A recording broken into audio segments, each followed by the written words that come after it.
When 2.5-year-old Nolan was diagnosed with autism, he struggled with low muscle tone, which impacted his gross motor skills and overall development significantly.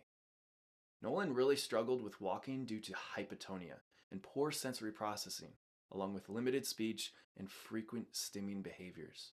Though Nolan had been in early intervention therapy for over 2 years, his mother felt he was stuck and unable to progress.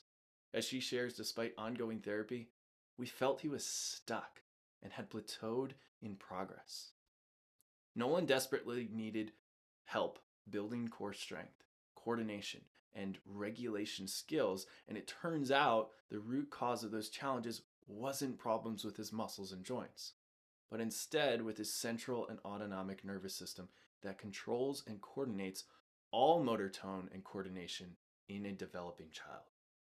That's when they finally found us, neurologically focused pediatric chiropractors.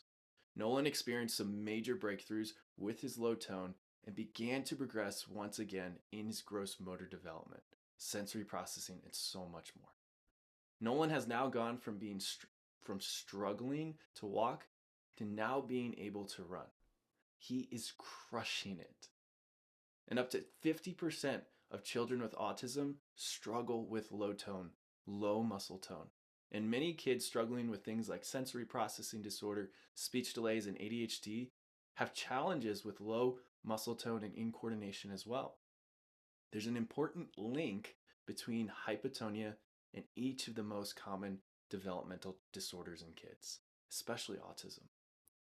The most common contributing factors, like breech positioning in utero, high stress pregnancies, and physical birth trauma from things like forceps delivery, vacuum extraction, induction, and C-section, are often overlooked in low muscle tone and autism, which still today is generally described as genetic.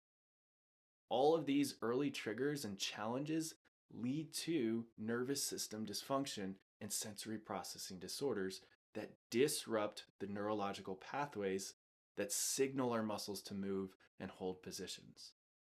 Interference with nervous system communication leads to low tone and other developmental challenges in kids.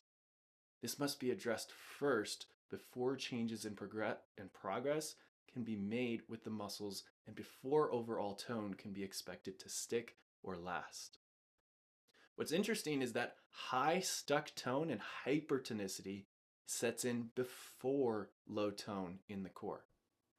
In utero constraint and birth trauma creates tension, hypertonicity, and subluxation in the upper neck, brainstem, and upper back, or the trap region, that then get that stuck tension and tone stuck there so that the brain cannot get the tone to the core and extremities that it needs. Not only will that affect a child's ability to move, but these motor deficits can affect a child's confidence, self-esteem, and willingness to participate in sports or social activities. Their challenges and frustrations mount as other kids progress faster, get involved with sports, and so forth, and they continue to struggle. So you may be thinking at this point in the video, okay, so what can we do to help? How can neurologically focused chiropractic care help a child with low tone? While traditional therapy approaches focus solely on strengthening the muscles, working on core strength, and so forth, to really address low motor tone, we dive even deeper into the real root cause, something called subluxation and neuromuscular dysfunction.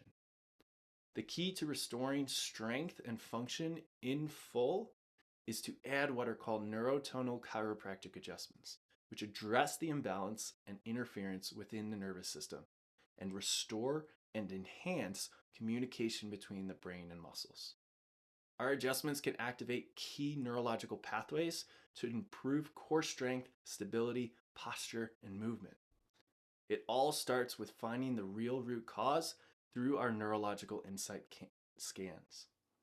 The most important element of helping kids with low muscle tone is running our neuromuscular EMG scans, which measure and detect the disruptions and alterations in the communication between nerves and muscles. We're going to take a look at what that looks like right now. This is the neuromuscular scan. This is an image of the results that we receive from running a neuromuscular scan on a child. And what we're looking at here is a number of things. One, we're looking at overall energy on this system. The second thing we're looking at is how is that energy distributed? How is your brain coordinating energy flow throughout your system?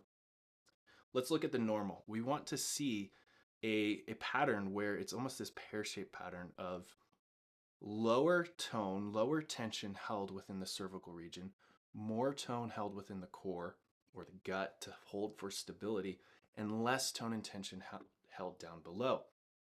Now, if we look at this current scan, this is showing us this black line here where this patient's energy flow, where this patient's tone is held throughout their system.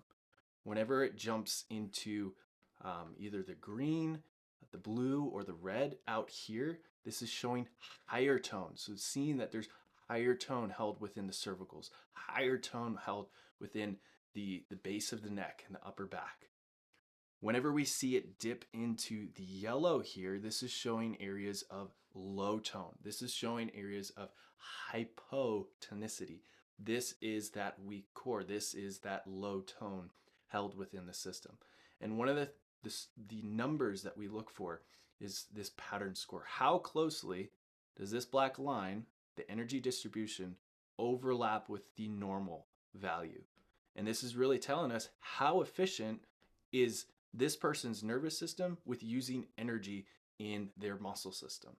And when we see it at a low score of a 24%, we want to see that above an 85%. We want to see that as high as possible. We want to see the system, the nervous system, coordinating energy efficiently, not wasting energy here, so that it can use energy elsewhere in the body, so that it can use energy to properly grow and develop.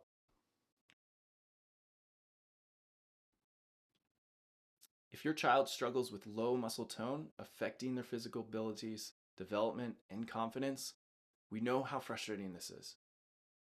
You want to see them thriving, running, and playing without restrictions, and you want to make sure their overall brain and nervous system development is on track for speech, socialization, and behavioral regulation later on in life.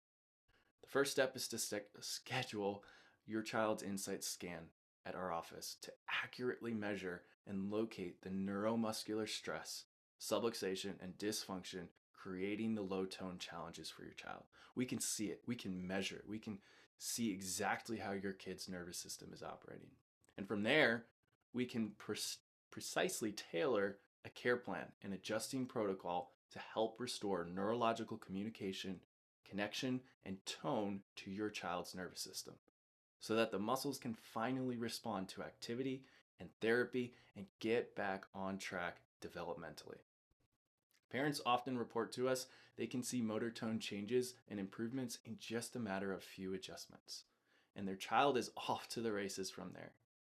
Please comment below, send us a DM, or check out the link in our bio to learn more about how neurologically focused chiropractic care and our office at Rising Health may be able to help your child's neuromotor low tone and coordination challenges. That's all for this video. Take care, be blessed, and have a wonderful day.